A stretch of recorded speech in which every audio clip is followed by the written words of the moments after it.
Spoiler time. Let's go. JVS, we up. Alright. This joint was real. Like, how they brought up Wise and him training Vegeta and Goku. That might have been one of my favorite sections of it. Because one of the things that happened in that section is that he explained, like, to Vegeta, he was like, Vegeta, like, it's discerning the fact that you are so powerful, so well skilled naturally, but you're your own worst enemy because you always got this crutch on your shoulder because you compare yourself to Kakarot. That's the reason why you've never been able to ascend him. That's the reason why you're always falling back from him. But you have all the discipline in the world, but that's the thing that's completely just holding you back. And then he was telling Goku, sitting there laughing, and then like Goku was like, or Wise was like, no, Goku, your problem is that you go in front to everybody. Like, you're powerful, one of the most powerful beings in the universe, but then you pick fights that you don't necessarily need to take, and you don't go through the process of doing what you need to do to get the job done. And he was putting it all in their face, but like it never been explained like that. And there are points in this movie that that happens. Even when like they show like Frieza being brought back to life. Like Shenron was like, that's a bad idea, because this ninja, he's gonna come back in pieces. Like he was chopped up in pieces by Trunks. And like, for him to be brought back in chunks and they had to literally pick him up, I was like, how is this gonna work? That doesn't even make sense, you know? Like, how is he even still sustainably alive? Like, he's in chunks, you know? And I guess if Trunks had not blew his body into ashes, he would have still been alive. That's crazy. Like, what kind of being is he, you know? But then how they explained that after the point that they had a regeneration, that technology they've been working on for years just for this kind of moment, and then them actually regenerating him, that was one of the coolest moments ever. But then like the dialogue that Frieza was kind of having with them and talking about like, yeah, I know without a shadow of a doubt that Vegeta and Goku, they've been ascending over the limits that they've been able to go through. But I think that's where it goes into the stuff that we kind of debated, is like, basically Frieza makes a statement of this, and make it known if you haven't seen the movie. They basically said that in spite of the fact that Frieza had 4 different forms, and one form that he hadn't even reached until he met Goku on Namek, he never even touched it, that he had never trained a day in his life, okay? He said, and I quote, give me about 4 to 6 months worth of training and I will be unbeatable. I think my power would be 1,035,000 or something like that. I can't remember the exact number. But real talk, this dude only trained only for 6 months. And they kind of like, when they finally were really like going at it, like towards the middle section, the Z Fighters, they were kind of like doing their job, but like Frieza had like thousands of armies. They were going back and forth. It finally gets to Gohan, and I know I'm skipping a lot. I know we got a lot we're going to go over. But when Gohan kind of goes up there, like, he was kind of squaring off at him, and he wasn't even Super Saiyan. Frieza just hit him in his heart. Stopped the dude's heart. He just croaked. His eyes were white. I was like, this nigga ain't moving, you know? Like, who was it? Piccolo was like, stand back. Poof, resuscitated him, had to give him a sensu beam quick. Bro, that first fight, they were popping sensu beams like it was nothing. I was like it's violence. They were popping sensu beams like it was Tylenol or something. I was like, good gracious, so they ain't gonna last. Like, but they was. I mean, for the odds that they had, they were doing good. They were doing really well. But actually. yeah, but I mean, the thing for me was, the reason why I brought that up. The reason why I brought that up is the fact that when Frieza does reach his point where he's facing off between Goku and Vegeta, like, it's an epic kind of feeling, because basically Goku is just making short work of him. You know what I'm saying? Like, I mean, they're sparring, but I was like, really, Frieza? Why would you come at this dude like this? And then you still, like, you got all this desperation in your face. And, I mean, he had me fooled. I was like, okay, what is he really gonna do, you know? And then all of a sudden he was like, well, it's time for me to kind of do what I gotta do. You need to, no, he told Goku, he was like, I want you to give me everything you've got.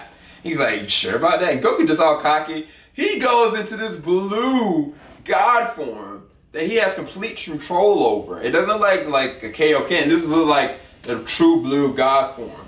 And then all of a sudden, Frieza's like, okay, I'm gonna show you mine now. This dude starts going at it.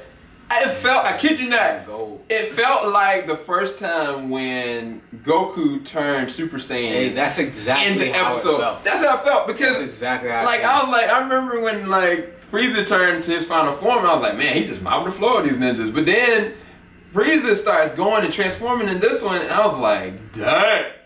And this dude goes gold.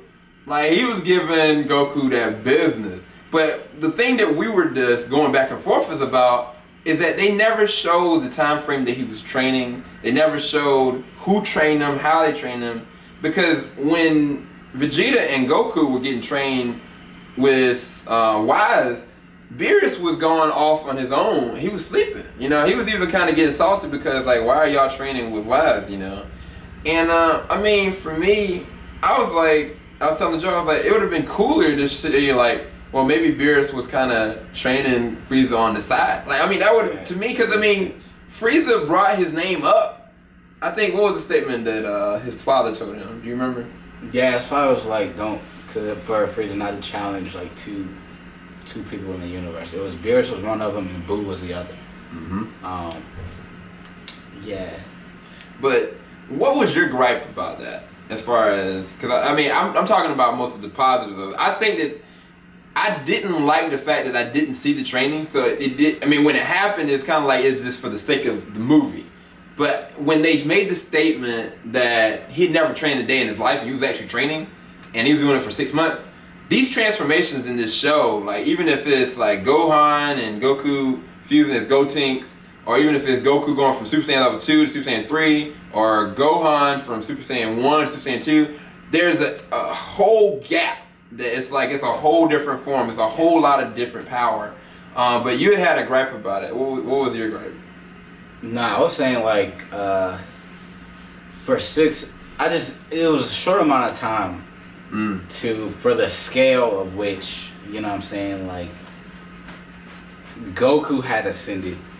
I mean, and he's, you know, Frieza's been dead for a long time. Yeah. And Goku's been fighting for a long time. And the opponents he's been facing have, like, all of his opponents have ascended Frieza's final form where he was, like, gray and purple. Yeah. But for Frieza to rival his God form in 6 months, like, I just didn't like that time frame. Like, it seemed like too big of a gap in such that amount of time. So yeah, I wish it would have did it to where when Frieza was dead, like he was still fighting, or he gained some type of power to where he was resurrected, he became stronger. Yeah, I could see that, but for him to just train for 6 months, I was like, and him for the rival Goku's God form, and then because like my inconsistency was, if he wouldn't even step to Beerus or Boo, you know what I'm saying, and for him to have knowledge of those two beings, and for him not to train, and he wants to like rule the universe, like not even to like try to rival their power, you know what I'm saying?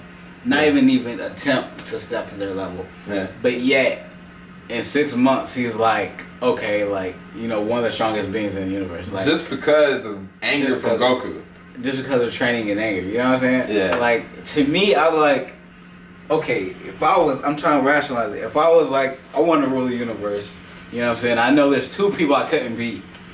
Like, I would at least, you know, on the low, you know, see the full limit of my power, you know what I'm saying? See how I come close to that. Yeah.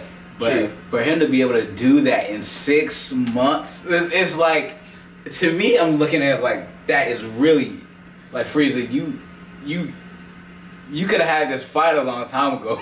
Yeah. Like, you could have hit the bags, bro. Yeah. Like, for real. Yeah, but, I mean, I don't know. Yeah, I agree. It's just, that was one of the things, and I mean, we got one other thing that we have a gripe about, but I want to, before we make this too long, I want to talk about one of the better things about this movie that was showcased, and I know you want to go in detail about it, is Vegeta.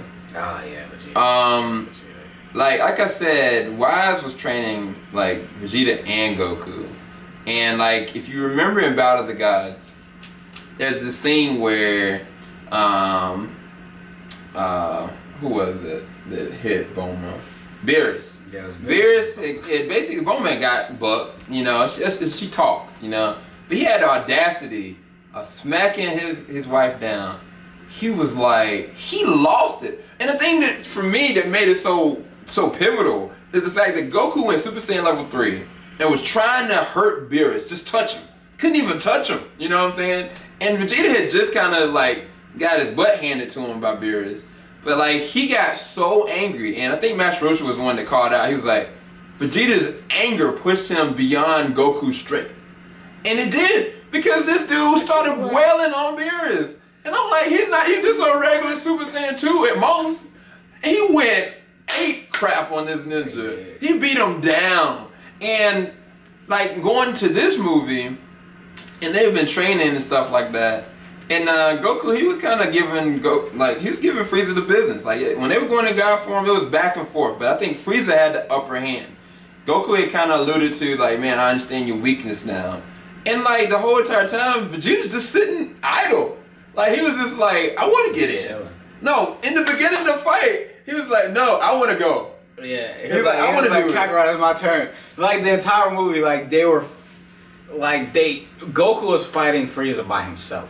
Yeah. Like, and Vegeta was just off to the side chilling. Like, that's one thing I like about the movie too. Like, they didn't, and even Beerus and Wise, they were like, if they fight together, if Goku and Vegeta fight together, they know they'd be unstoppable. And it's like, why do they do it? It's like, because of pride. And, you know, that was crazy. That was a crazy touch. But yeah, she was off to the side, and he was like, yeah, Kakarot, it's my turn. He was like, man, put me in. And Goku was like, no. Frieza was like, nah, my beef is with Goku. I'm handling Goku first. He was like, you can get sloppy seconds, whatever. Basically, that's what he told him. So she was off to the side, you know, reserved, collected, and just like, it was too cool. But then, right, Frieza had a trump card. He always got a trump card. He had 2 in this movie. But before our battery dies, basically he kind of cheated. And Goku got shot in the back. He got mortally wounded. Like, I mean, I'm like, this dude is a Super Saiyan guy and you can get hurt like that. And this is the reason why the ninja can't beat Superman. Motherfucker was drowning almost in the movie. He got shot in the back. Superman, that ain't gonna happen to him. But anyway, that's a whole other story to go off on. But in this one, he got mortally wounded, and like Frieza just sitting there stepping on his wound, start making something. I'm like, is anybody gonna do anything about it? Just your pans up, and you see Vegeta just. He basically told Vegeta, he was like, look, go ahead. I know you want to kill him. Like, finish him off. Like, I'll make you like my second hand and all this kind of crap. Like, I ain't got an army anymore because they got destroyed. I was like, first of all, Vegeta ain't hip with that. Period. Anyway, but he basically was like, oh no, I can't do that. I need this man to live because he pushes me beyond the limits that I ever could have reached if I was on my own. Not his dad kind of like him. You know, basically, he alluded to that. And I think he was like, Krillin, bring him a Sensu Bean, because they had one Sensu Bean left. And I was like, man, he trying to get Krillin killed. I'm like, Krillin about to get gored all over again. And sure enough, he tried to use that disc and threw it at him. Vegeta went up to it, and not only did he deflect it, he deflected it in a way that it cut the man in half that resurrected Frieza. I think he just did that just to be cool, you know? And then like he was like, I dare you do something else. And so Krillin gives him a Sensu Bean, Goku gets out with his stupid self. He's like, I'm good now, go ahead. It's your turn. I'm like, what is the goofiest ninja in the world, man? And so he goes to the side, right? And then all of a sudden, like, Frieza's like, oh, you think you can really, you know, what can you really do? And Vegeta was like, you aren't hip, are you? Do you honestly think that I would get in this fight with you if I could not break you? Like, I think he said, break you and throw you into the wind and just basically kind of destroy you. I was like, dang. You know, but it didn't mean anything until the next part because, like, all of a sudden he starts stepping forward. And, like, this dude, he turned into this form It was kind of like hued out in blue, and it was so perfectly done. And he just completely transformed, and he started like leveling up, and you see the blue come up. I was like, crap. I was hyped at this point. I mean, like, I started clapping. I was like, everybody. No, everybody. I let it though. I was the first person in the theater to clap. Because Vegeta got up to this dude, and like, I think, I don't know who charged first. I think it was Frieza, because I think he didn't know what to expect. And like, man, Vegeta beat the brakes off of him. The brakes off. Like, he beat him so bad, I was like, man, Vegeta should have fought this first. This would have been done already. Yeah, like, all honesty, it would have been over. Because he doesn't play in games. He said, like, I'm not Goku. Like, I don't let ninjas live. Like, they die. You about to die, basically. And like, how they started going at it, I was like, this is freaking epic. And sure enough, like, that's the first time to me that they really showcase Vegeta as Goku's superior. Or not even his superior, his equal. You know what I'm saying? Like, I think in GT they alluded to that when they both reached, like, the form of Super Saiyan 4, but it was a cheat. Like, Bulma even was the one that kind of got him. He achieved this on his own, from pure will. You know what I'm saying? And for them to be able to be on equal playing grounds, and not just that, like, Beerus and Wise basically said if they really worked together, no one could beat them. I was like, dang. You did say that. Like, no one. And I mean, but they really did frontline Vegeta in one of the most coolest ways, but I'll let you talk about it though, if I didn't say it all. You described the whole thing. Thanks. That was my moment. It's gone now. I mean, I know you have something more to say. My gone moment. Cause you were geeking. I was. But I mean, you're a Vegeta fan though, so I mean, you're a Vegeta fan, so no, I didn't. You can go into more. Shoot. I'll let you even have Gohan. You can have the Gohan situation too. I mean, I think you covered everything with Vegeta. Yeah, I was hype about that though. One thing. Okay, so Goku. I'm gonna skip forward a little bit. Goku ends up killing Frieza. Right. I'm glad they did that because of the whole 6-month thing of his training. Because I'm thinking, if this guy had 6 months of training, if he had a year, I'm glad they killed him. Because if he had time to more training, he would have killed both of them. Yeah. To be honest. Yeah. So Gohan. How do we feel about Gohan in this joint? Yeah, so they portray Gohan, you know, as kind of like, you know, A beach. a pushover, really. Which really doesn't make sense given Gohan's track record. Like, Gohan is that dude, like, for real. You know what I'm saying? Like, he can hold his own any day. And he was out here fighting with, not to say, he was out there, he was out there struggling, y'all. He was struggling. Even when he was fighting Frieza's army, he only went a Super Saiyan for like 5 seconds. And he was talking to Bulma. He was like, she was like, you can handle these guys, can't you? And they're like, you've been keeping up with your martial arts, right? And he's like, nah, I haven't. He's like, I might be able to go Super Saiyan. And we were like, what? You might do what? It's like, you don't have that luxury, bruh. You know what I'm saying? Like, you don't have a luxury of like a regular life, a civilian life. Yeah. You're a Saiyan.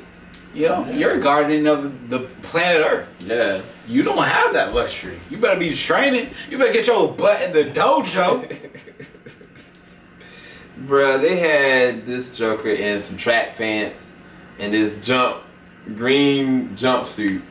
And he has glasses on up there trying to get bucked. I didn't like it. I didn't like that fact of like him being so tame and meek and mild, you know what I'm saying? Like, I know that's what his mom pushed him to be, and he could be anything he wanted to be. But the fact is, he should have learned his lesson from the Buu Saga. After the Cell Saga and going into the Buu Saga, when he went and got with Videl, you know what I'm saying? If GT is thrown out of the loop of all this, regardless of them having a child later in Pan, the fact is, like, he was not trained and ready. And when Boo came and his dad was dead, who was there to protect the Earth? Like, he wasn't even ready. He got pushed down. It took King Kai, Grand Kai, Supreme Kai to awaken his mystic form just for him to be able to, you know, get to the point that he could defeat Boo. He had it within him. So, I mean, for him to even achieve that alone, without being Super Saiyan form or God form or whatever, I was like, I mean, you should know that you have to maintain this reality that you're not a civilian. Like, you are a protector. And I mean, what if something happened to your dad, you know? I mean, you'd want to be stronger so you can be able to protect your family. I mean, even all of them, like, have been trying to, you know, maintain themselves. And, I mean, to me, they kind of just flagged on that. But, I mean, there was a point where you really saw, like, FRIEZA even said, like, he could have taken 1,000 of them guys. But every punch that he's throwing is non-lethals. Like, so that means that he's not trying to push himself. He's not trying, it's not that he's not capable. He's choosing not to. And that's part of the reason why I feel like he got his heart stopped. But, I mean, even when he went Super Saiyan, like, it was only, like Joe said, it was only for a few minutes. But one of the things that happened towards the end of this, and this is after basically Vegeta beat the brakes off of him, Frieza's trump card was destroy Earth. And he destroyed that joint. Everybody was dead. Like, Wise was like, no, Beerus was like, Wise, you need to do something, you know. And he preserved all of them and saved them. But Earth and everybody in it, including Pan, including Videl, including everybody. Vegeta even. Like, Vegeta was even dead. Because he couldn't be alive in the vacuum of space, but Frieza would have been able to. And that was his ultimate trump card, but Goku was still alive. And Wise kind of alluded that he had this ability of kind of going back. But one of the things I said to Joe is I feel like they should have left Earth dead. Not just because, like, That's I mean, you and me, Sam. I know We would have been dead, Sam. but no, what I'm saying is that that would have provoked Goku, Gohan, and anybody else to the realization, like, man, like, this is real. Especially Gohan. Because if Vegeta is dead, it's just left on Goku. And if Gohan is the only other Saiyan left, because Goten and Trunks were on the Earth. So they would have been dead. I mean, if just them two, that would have woke his tail up in the realization, like, oh, you're going to kill my wife and my newborn child? You are going down. You know what I mean? It would have made more relevance to, like, okay, where they go from here. Even though they won the battle, they lost the war. You know what I'm saying? And I feel like they could have went so much more with that. But they ended up bringing Earth back, and like it all worked out because Goku had this opportunity basically of killing Frieza all over again, and he did. And it was awesome. It was an awesome movie. We really enjoyed it. 2 thumbs up. Breaks on me. But as I said, like, regardless of the fact of the Gohan situation or how fast Frieza got to his final form or how he got to that form, and even like the fact that Goten and Trunks were not in this movie at all, even though they were in like the Battle of the Gods, it still was a really great movie. It's a really great time. You're gonna enjoy it if you're a DBC fan. If you're an anime fan, you're actually really gonna enjoy it because they improve upon a lot of the weaknesses as far as technology and new forms of animation, and even like the dialogue is different. It does evolve the characters, and each one of them individually, they are groomed and grown in different ways coming forward to this. And to me, the testament to make this a good movie is that everybody stayed till the end credits. Everybody in the theater. There wasn't anybody that left. And that surprised me. I figured there was going to be like some people that really stayed, you know, but everybody, they really were like waiting, like, I want to see more, you know. But I really enjoyed it. Like I said, we gave it a 9 out of 10. Any closing thoughts so we can end this? Well, you have it. This is JVS, our spoiler review, our non-spoiler review. I know this was long. I apologize because it got all this crap in it. But it was good crap. And we made it. We are here. It really just happened, guys. Went Super Saiyan. He's got a couple orange hairs on his face. Just 2. Kamehameha!